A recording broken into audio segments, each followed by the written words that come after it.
योग गुरु बाबा रामदेव की कंपनी पतंजलि आयुर्वेद को supreme court ने मंगलवार को यानी आज फटकार लगाई है।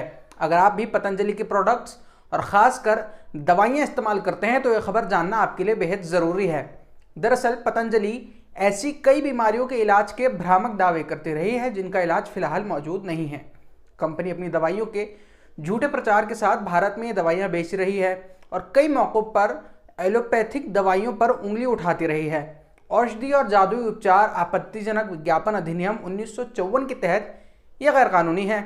करीब 4 महीने पहले 21 नवंबर 2023 को सुप्रीम कोर्ट ने इसके लिए पतंजलि को फटकार लगाते हुए कहा था कि उसे ये काम बंद करना होगा। कोर्ट ने उस समय अपने आदेश में कहा था किसी भी कानून का कोई उल्लंघन नहीं होना चाहिए, विशेष रूप से पतंजलि द्वारा निर्मित और विपणन किए गए उत्पादों के विज्ञापन या ब्रांडिंग से संबंधित। इसके अलावा औषधीय प्रभावीकरण का दावा करने वाले या दवा की किसी भी प्रणाली के खिलाफ कोई भी आकस्मिक बयान मीडिया में जारी नहीं किया जाना चाहिए।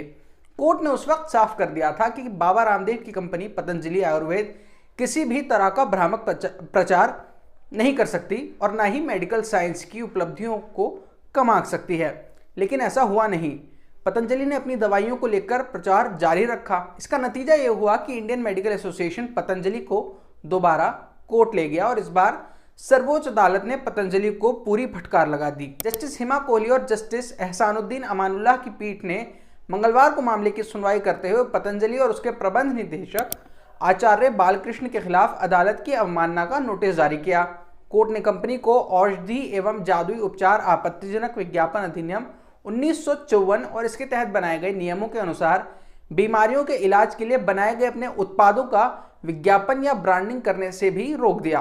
कोर्ट ने पतंजलि को एक बार फिर कहा कि वो मीडिया में किसी भी तरह की औषधीय प्रणाली के खिलाफ उल्टी सीधी बयानबाजी ना करे।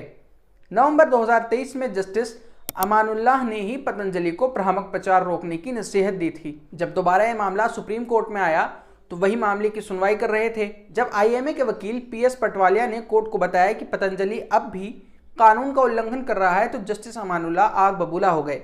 उन्होंने सुबह मामले की सुनवाई करते हुए सवाल किया कि कंपनी अब भी इस तरह के भ्रामक दावे कैसे कर रही है।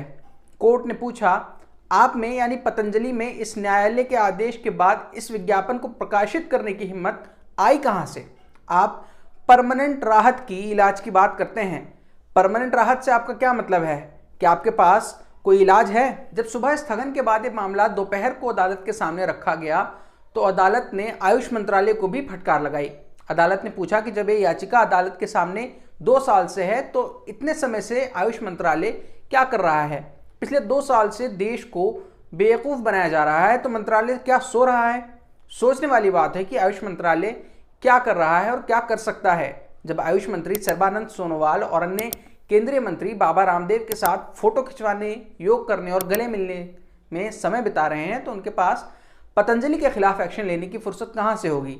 बहरहाल सरकार की ओर से कोर्ट में मौजूद अतिरिक्त सॉलिसिटर जनरल KM नटराज ने कहा कि सरकार को कई अलग अलग विभागों से बात करनी होगी, उसके बाद ही वो कोर्ट में विस्तृत जवाब दाखिल करेगी। कोर्ट ने फिलहाल पतंजलि की दवाइयों के प्रचार पर प्रतिबंध लगा दिया है। सरकार का जवाब आने के बाद ही मामले की सुनवाई आगे बढ़ेगी और पतंजलि पर कोई एक्शन लिया जाएगा।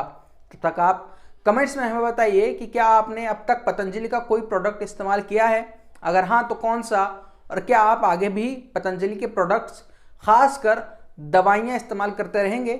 मेरी तरफ से फिलहाल इतना ही। आप देखते रहिए वतन समाचार।